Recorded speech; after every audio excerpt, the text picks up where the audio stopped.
Welcome to the Dream Novel channel. Before starting to listen to the fun in this clip, don't forget to like and comment, so that the admin will have the encouragement to continue making clips. Let's go listen. Channel Dream Novel. Chapter 11, I'm not a Weasley, so how could I break any rules? Once Cedric's worries were behind him, his mood lightened considerably. He put down his book and, with a newfound cheerfulness, struck up a conversation with Kyle. Hey, can I call you Kyle? Of course, Kyle nodded. Actually, my father works in the department for the control and management of magical creatures, just like your father. They're colleagues.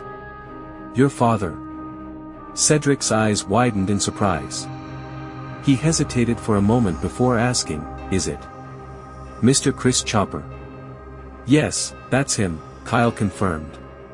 Cedric's face lit up with realization. Your last name is Chopper, and you know the Weasley twins. Oh. I should have figured it out, we're neighbors.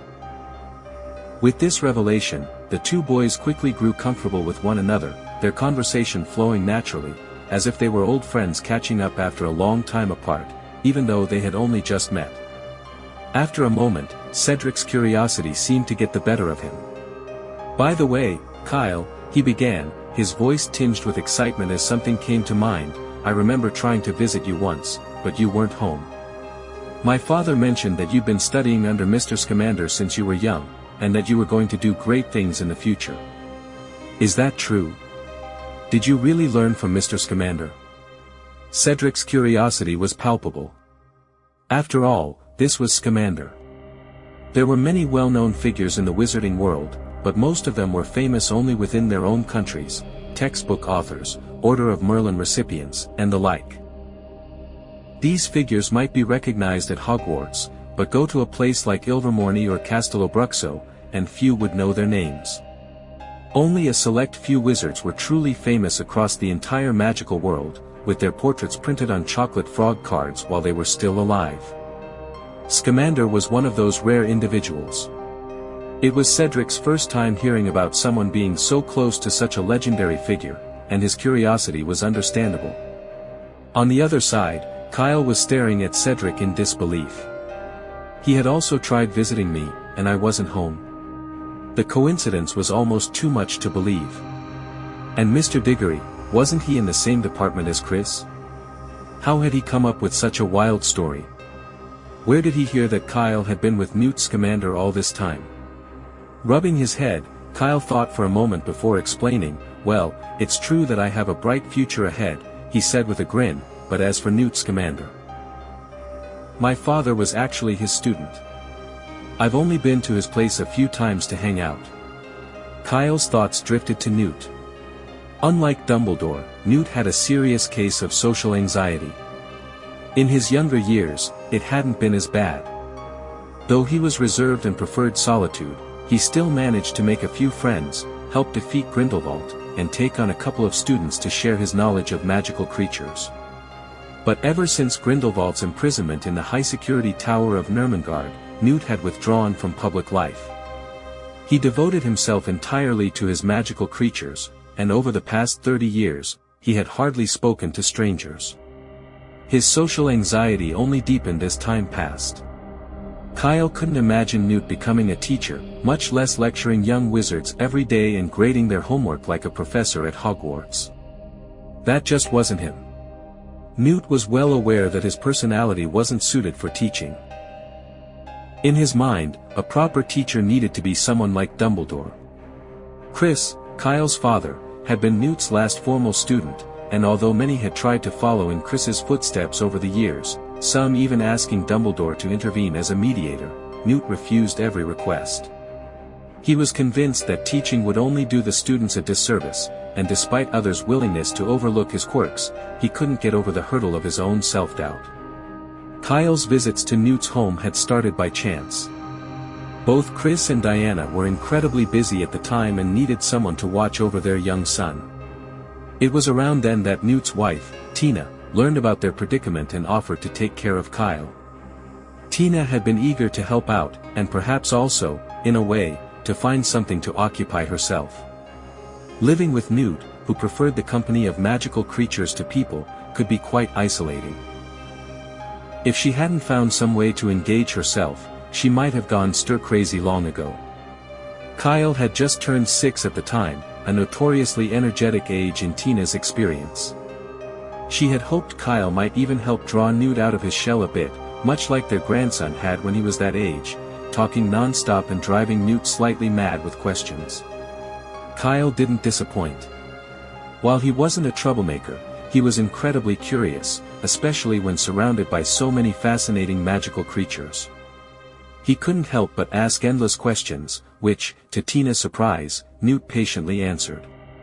Even though Newt rarely initiated conversations, whenever Kyle asked something about magical creatures, he would respond earnestly.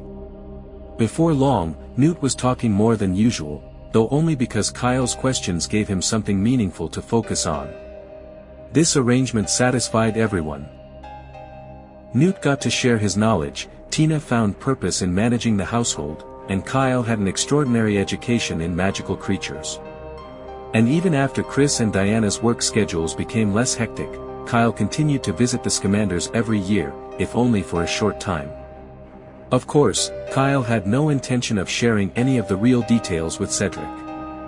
After all, Newt Scamander's reputation as a reclusive master of magical creatures was far more impressive than the truth of him being a socially awkward older man. It was better to leave that image intact. So, after offering a brief explanation, Kyle decided to steer the conversation away from any further discussion that might expose the reality of his visits to Newt's home. "By the way, Cedric," Kyle said, changing the subject smoothly, "what do you think of the Hogwarts professors? Are they easygoing?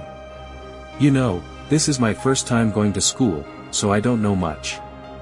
What if I accidentally make one angry? Could I get expelled?" Cedric, completely unaware of Kyle's earlier deflections, smiled reassuringly. "Oh, you don't have to worry about that. The professors are generally quite nice, well, most of them," he added with a slight grin. "Even the strictest ones won't expel you unless you do something that really breaks the school rules." Cedric's expression grew more serious as he mentioned breaking rules, and his mouth opened slightly, as if he wanted to say more but wasn't sure how to put it into words. Sensing what was on Cedric's mind, Kyle quickly waved his hand to dismiss any concerns. "Don't worry, I'm not a Weasley, I'm not going to break any rules." Cedric let out a sigh of relief, looking slightly embarrassed. "Sorry, that wasn't what I meant." "It's okay, I get it," Kyle reassured him. The topic of Hogwarts piqued Cedric's interest, and he began sharing more about the school and its professors. He explained that the defense against the dark arts professor seemed to change every year, so no one took that class too seriously in terms of long-term expectations. Then there was the Transfiguration professor, who had a reputation for being strict but fair, and who, apparently, had an obsession with turning into a cat, which amused the students endlessly.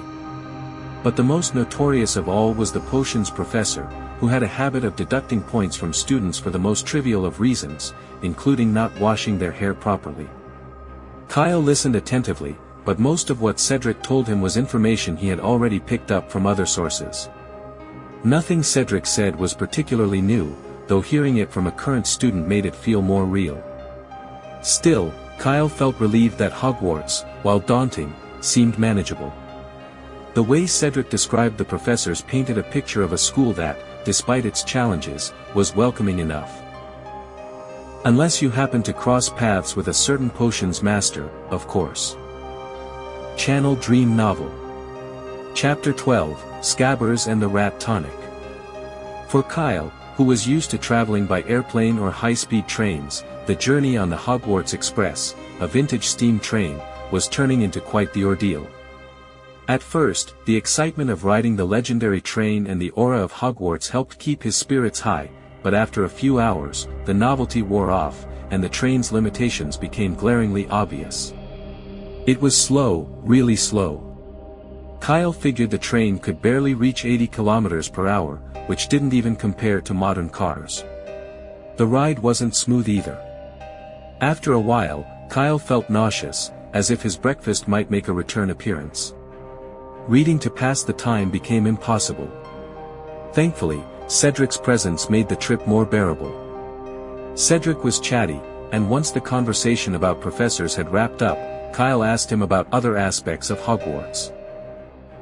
Cedric eagerly answered every question, even volunteering to share funny stories and pointing out some quirky portraits Kyle would encounter at school. A lot of what Cedric shared was new to Kyle, and his curiosity was piqued. In return for Cedric's company, Kyle offered to pay for snacks for the rest of the trip: biscuits, chocolate frogs, cauldron cakes, the works. Cedric happily accepted, and they enjoyed the food together. However, one topic made Kyle silently shake his head in disbelief. Cedric, like many other wizards, couldn't resist teasing about how students were sorted into houses. "You've got to catch a golden snitch in the Great Hall within 10 minutes to get sorted," Cedric said with a straight face. Kyle pulled the corners of his mouth into a polite smile and decided not to respond. At least Quidditch is more believable than dragons, he thought. Cedric's mischievous sense of humor was on full display. "By the way, Kyle, have you thought about which house you'd like to be in?" Cedric asked, popping a Bertie Bott's every flavor bean into his mouth. "I hope you'll get into Hufflepuff, but a clever wizard like you might be more suited for Ravenclaw." Before Cedric could finish his sentence, his face contorted in disgust. "Oh no, ox liver," he muttered, barely managing to swallow the offending bean. Kyle chuckled, taking a flavored bean for himself. "I've thought about it, but I don't have a strong preference for any particular house," he said casually. "And I'm not great at finding balls, so I'm not sure I could catch the golden snitch in 10 minutes. I'd just be happy if any house would take me." Black pepper steak, Kyle thought after chewing the bean. "Not bad." "Don't worry," Cedric laughed. "You'll manage just fine. It's really not that hard." Just as they were chatting, the compartment door slid open. Both Kyle and Cedric turned their heads, expecting to see Fred or George, but instead, it was another Weasley, Percy. Percy stepped into the compartment, his usual air of seriousness about him. "Kyle, Fred told me you were here." "Ah, you must be Cedric Diggory." "I'm Percy Weasley, nice to meet you." Cedric, slightly puzzled by Percy's formal introduction on the Hogwarts Express of all places, nodded politely. "Yes, it's nice to meet you too, Percy Weasley," he replied, though he clearly felt like they were at some kind of official event rather than on a school train. Kyle had to suppress a laugh at the awkwardness of the situation. He waited for Percy and Cedric to finish their polite small talk before asking, "Percy, what can I do for you?" Although Kyle knew all the Weasley children fairly well, he and Percy didn't interact as much. But Percy wouldn't seek him out for no reason. "I'm sorry to bother you, but I do have something on my mind," Percy began, reaching into his pocket and pulling out a scruffy, old rat.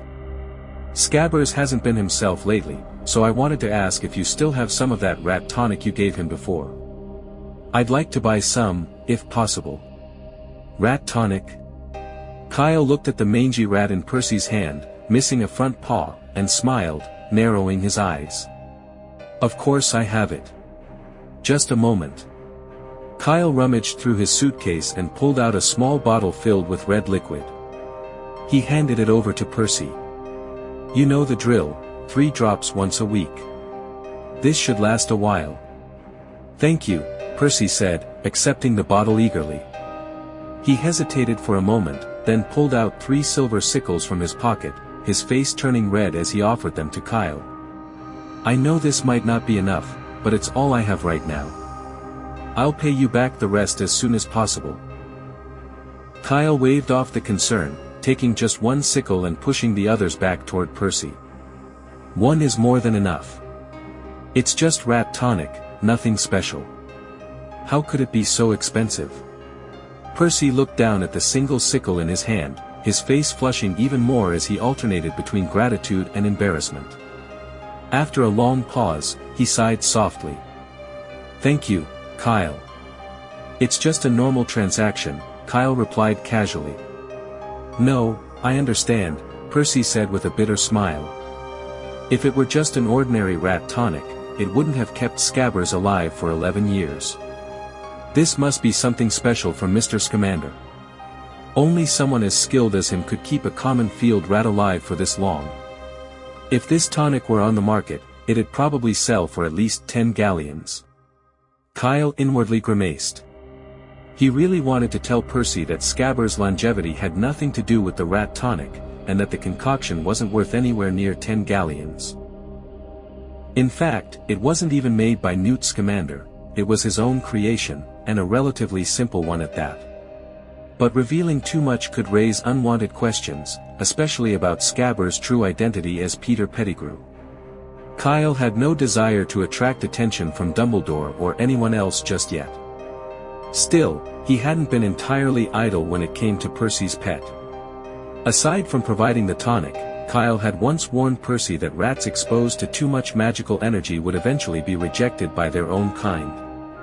Percy, initially skeptical, had believed the advice once Kyle attributed it to Scamander, and had since adopted it as gospel. Percy clearly cared deeply for Scabbers. He'd even built a special little den for the rat in his room and avoided handling him too often. Unless he had no choice, like today, Scabbers was usually allowed to roam freely. Noticing Kyle's silence, Percy decided not to linger. "Anyway, thank you, Kyle. If you ever have any academic questions, feel free to ask me. And after graduation, I'll repay you with more supplies." With that, Percy hurried out of the compartment, leaving Kyle and Cedric sitting in awkward silence. Eventually, Cedric broke the ice. "So, can you still get rat tonic from Mr. Scamander?" he asked, raising an eyebrow. Kyle shrugged, not making a big deal of it. "I make it myself. Not just rat tonic either, pretty much all types of pet tonics. It's not hard, just a bit of a hassle, so most people don't bother learning how." Channel Dream Novel. Chapter 13, The Little Witch and the Rat. "Wait, you can also brew others' pet tonics?"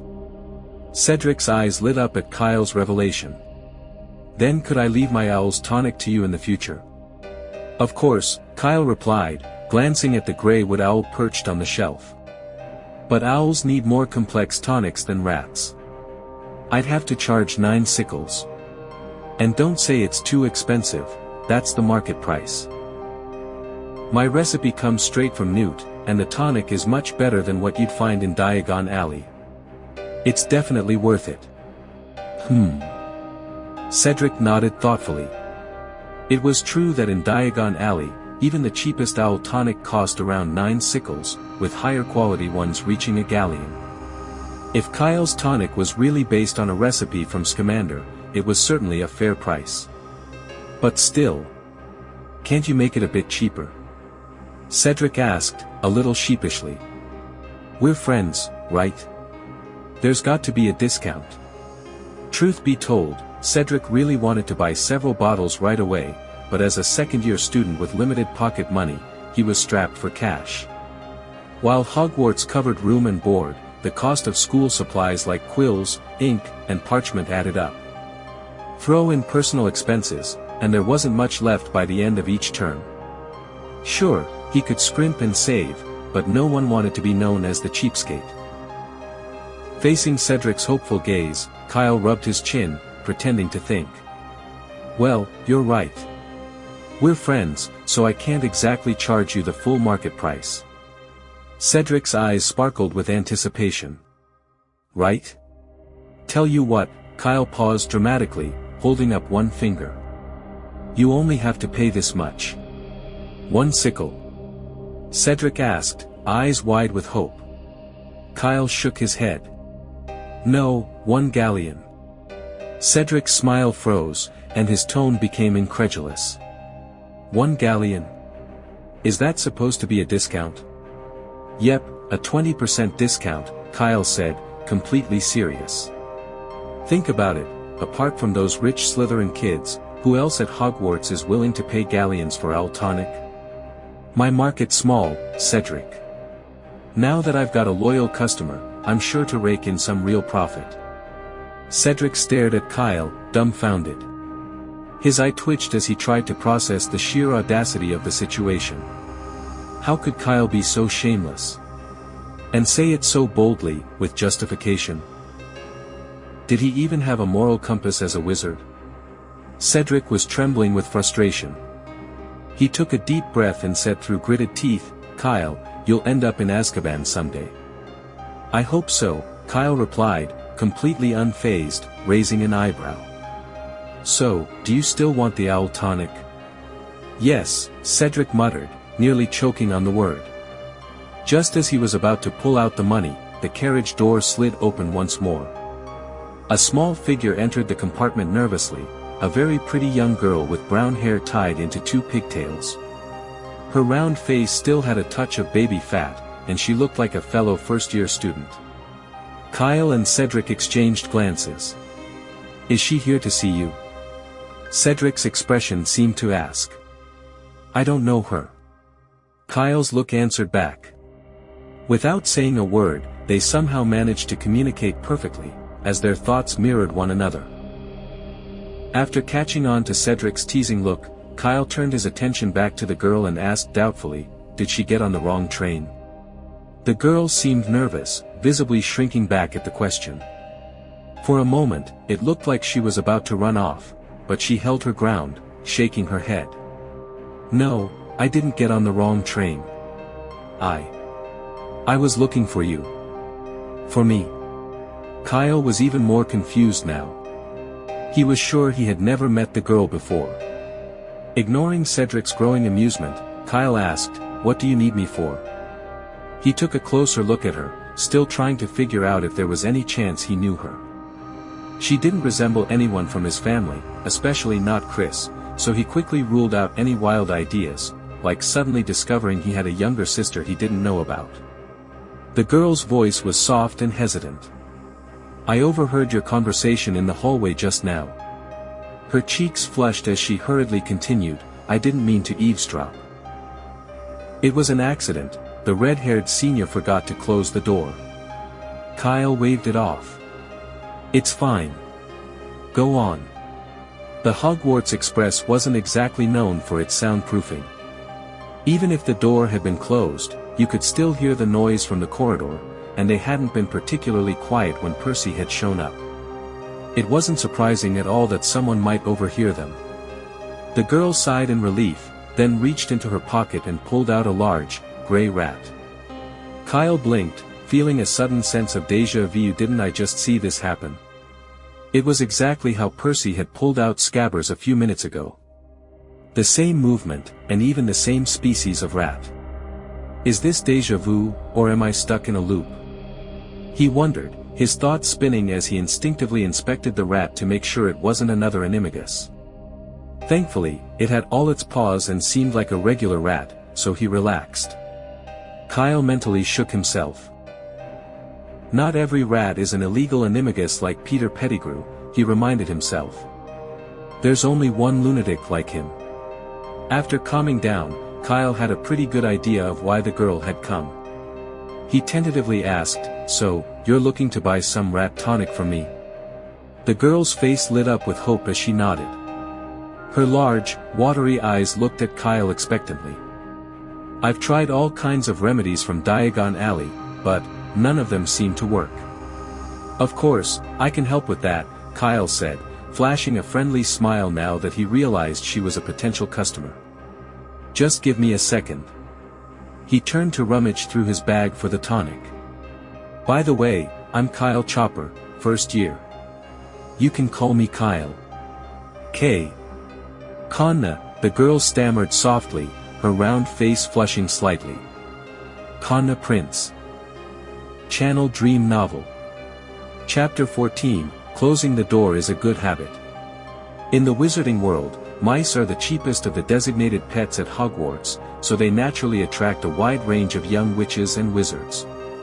However, most people opted for more charming varieties, like hamsters with their soft, beautiful fur and friendly temperaments, or black mice, known for their longer lifespan, and the white mice, which gave off a clean, pristine look. But Kyle had never encountered anyone like this girl before, someone who favored a plain, common field mouse. What made it more puzzling was that she didn't appear to be short of money. After spending 11 years in the magical world, Kyle had learned to pick up on subtle details. The girl's clothes, while not flashy, were made from exceptionally fine fabrics, with intricate workmanship. The subtle but recognizable pattern on her cuff marked them as being from an extraordinary wizardwear shop, where even the simplest item started at 20 galleons. It was far more expensive than Madame Malkin's, where most students shopped for their robes. Clearly, this girl had no need for a cheap pet, yet here she was, devoted to her little field mouse. No wonder she's come to find me, Kyle thought, amused by the contrast. The rat tonics from Diagon Alley were little more than glorified sugar water, essentially wizarding energy drinks for pets. They might give a small boost, but they weren't reliable for treating any real health problems. Considering her likely wealth, Kyle could only conclude that she had a genuine affection for her pet mouse. Her taste in pets is a bit unusual, he mused, though he kept his expression neutral. After all, Kyle had seen much stranger things. The wizarding world was home to wizards who loved creatures far more terrifying than mice. For instance, some wizards favored enormous eight-eyed spiders, acromantulas, that could grow to a horrifying size. Kyle had seen one of those creatures in Newt's trunk once, and it had nearly traumatized him. The thing was a walking nightmare, and it took Kyle a year to get over the shock enough to venture back into Newt's magical menagerie. In comparison, it seemed perfectly reasonable for a young witch to be fond of a simple field mouse. As eccentric as her choice was, it paled next to the scarier creatures some wizards adored. Kyle quickly retrieved a thumb-sized bottle from his suitcase and handed it over. "This one's on the house. If it works, come back for more, but I'll have to charge you then. It might be a bit pricey, one sickle, but trust me, it's worth it." "Thank you." Konna took the bottle, but instead of leaving, she lingered, staring at the bottle in her hand and then back at Kyle, her face full of conflict. Kyle raised an eyebrow, thinking she might be dissatisfied with the amount. "What's the matter? Do you think it's not enough?" he asked, explaining, "I'm not being stingy, it's just that we need to test it first. You only need 2 or 3 drops at a time, so this small bottle should last you about a month." "No, that's not it," Konna quickly replied, shaking her head. She hesitated for a moment, then, under Kyle and Cedric's curious gazes, whispered, "It's just. I wanted the red kind." "The red kind?" Kyle repeated, puzzled. At that moment, Cedric, who had been silently observing, realized what Konna meant. The rat tonic in her hand was a cloudy orange-yellow, a little like mashed orange pudding, while the one Kyle had given Percy earlier had been a clear, brilliant red. It was the same tonic, but the difference in appearance was obvious. Anyone could tell that the red one looked far superior. Cedric's expression shifted as he glanced at Kyle, his suspicions confirmed. Typical Kyle, he thought, cutting corners like that. He'll definitely end up in Azkaban one day. Meanwhile, Konna seemed to come to a decision. She nervously reached into her small handbag and pulled out an ornate pouch. With a soft clink, a pile of gold galleons tumbled onto the table, 33 in total, along with a few sickles. Cedric's eyes widened in disbelief. He barely had 10 galleons to last him the entire term, and this girl casually dumped out 3 times that amount. His stomach churned with envy, though he tried to suppress it. After all, Cedric wasn't the type to obsess over money. But Konna's next move made it impossible for him to stay calm. "Is that all I have?" Konna murmured, looking disappointed as she bit her lip. "It's okay, I can always get more from Gringotts. As long as it helps keep Pocky alive a little longer, no amount of galleons is too much." "No amount of galleons is too much?" Cedric's jaw nearly dropped. Hearing such words from a first-year student felt surreal. Was this normal for someone from Slytherin? He was genuinely stunned by how casually she mentioned such a massive sum. On the other hand, Kyle had no time to think about Cedric's reaction. His head was spinning as he looked at Konna, who clearly believed in his supposed miracle tonic. The real problem lay in her misunderstanding. Everyone knows rat tonic is supposed to be orange-yellow, he thought in frustration. The bottle he had given Percy was different for a reason, it had been spiked with something special. A regular mouse would have probably keeled over if it drank from that bottle. But how could he explain that to Kanna without revealing the truth? She seemed to have taken Percy's words to heart, convinced that Kyle had some magical life-extending potion for rats. Kyle was stuck. Unless he came clean about everything, there was no way he could explain why he didn't have the red tonic she was after. Well, Kanna, here's the thing, Kyle began, thinking quickly. That special rat tonic, the red one, is actually too strong to be given directly. You need to strengthen the rat's constitution with regular tonic first before moving on to something like that. Procrastinate, just procrastinate, Kyle thought. It was the only strategy he could think of for now. If he outright said he didn't have the red tonic or couldn't make it, there was a risk that Kanna might go looking for Newt Scamander herself. And with Newt being difficult to track down, but Dumbledore conveniently stationed at Hogwarts, things could spiral out of control. Everyone in the wizarding world knew how close Dumbledore and Newt were. Given that Kanna was wearing high-end wizarding robes from Gladrag's wizard wear, there was no doubt she wasn't Muggle-born. If she went to Dumbledore with her request, she'd probably be able to meet Newt. That would open a can of worms Kyle wasn't prepared to deal with. I really should have closed the door when Percy came, Kyle sighed inwardly. Luckily, this wasn't an unsolvable problem. Kyle just needed to stall for time until the next Hogwarts holiday, when he could head to Dorset and visit Newt. He recalled that Newt had once brewed a tonic for murtlaps, magical creatures quite similar to field mice. Many of the mice sold in wizarding pet stores even carried traces of murtlap blood, much like how cats and measles shared a similar lineage. With a bit of dilution, the tonic could likely extend the lifespan of an ordinary mouse by a few years, enough to satisfy Kanna. I'll make sure to feed Pocky the tonic on time, Kanna replied, her expression full of trust and determination. Kyle smiled reassuringly, trying to ease any lingering doubts. Don't worry, everything will be fine. He reached into his bag and handed her a chocolate frog. Here, have some chocolate, it'll make you feel better. Kanna glanced at the chocolate frog, then quickly looked away, her hands clutching the hem of her robe nervously.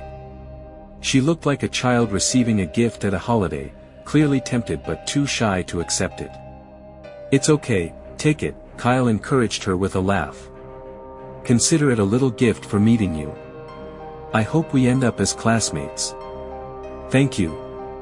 Kanna whispered, blushing as she took the chocolate frog, though instead of eating it, she carefully tucked it away. Channel Dream Novel. Chapter 15, Hogwarts.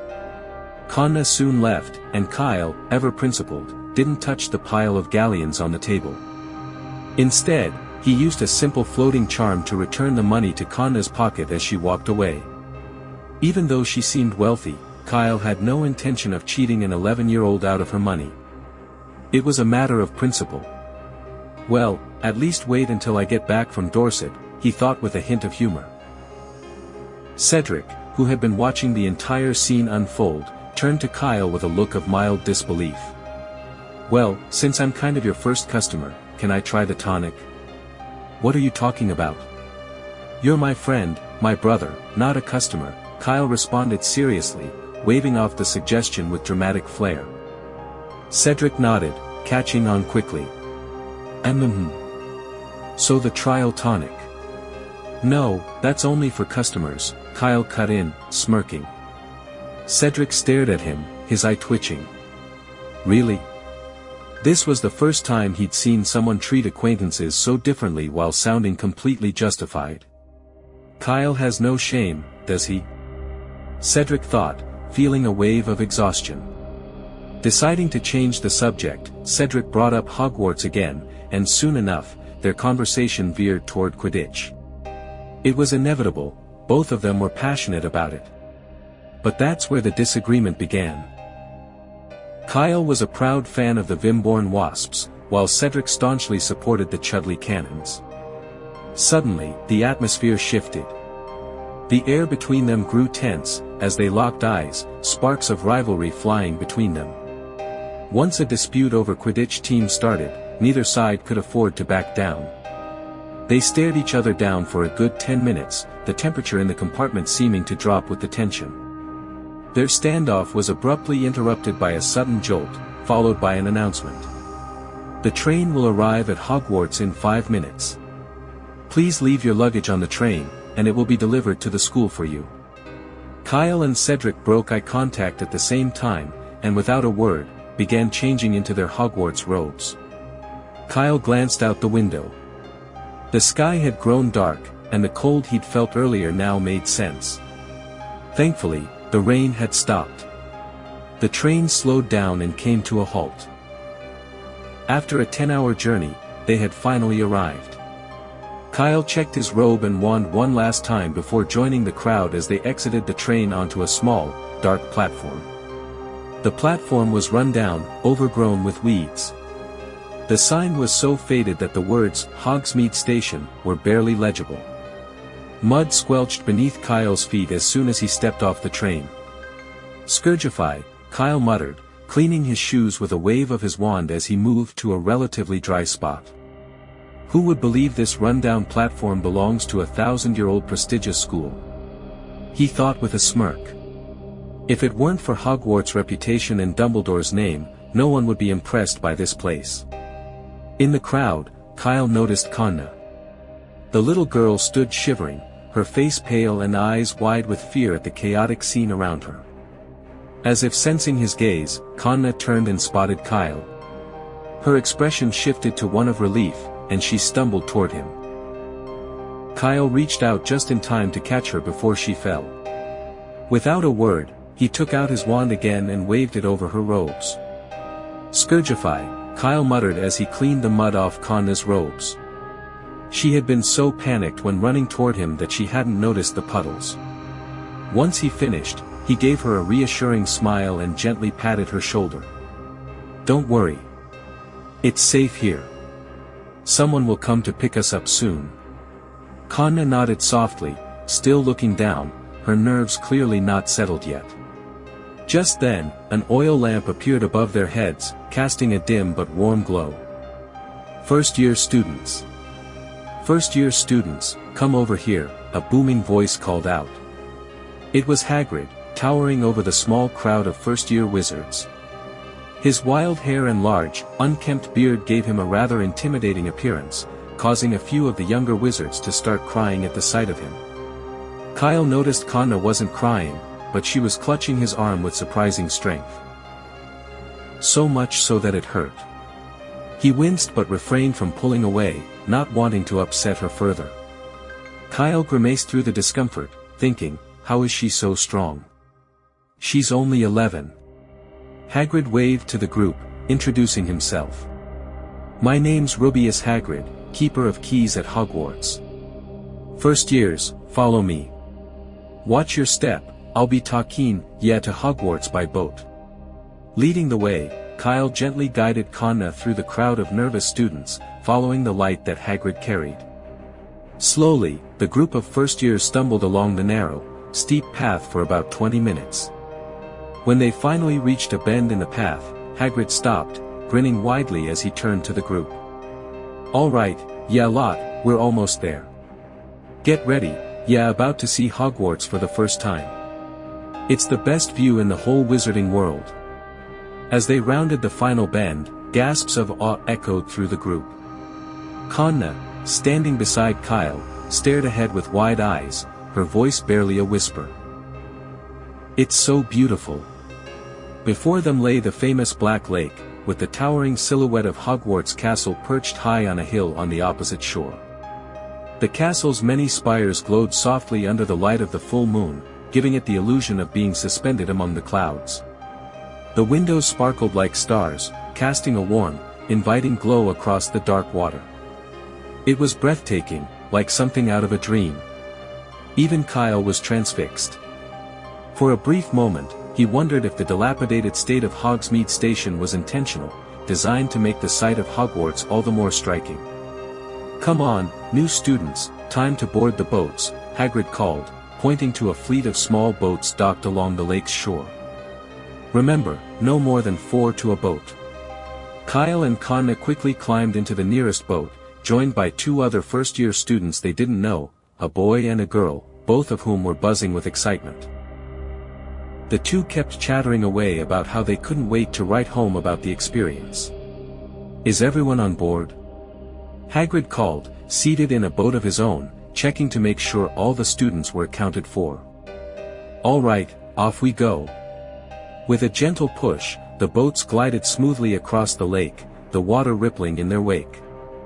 They floated past low cliffs, through ivy-draped rocks, and eventually into a dark tunnel carved beneath the castle itself. Now the fun in this clip is over. Which listeners haven't liked and commented yet? You can press like and comment to encourage the admin find the fun in the next clip. May the listeners be happy forever.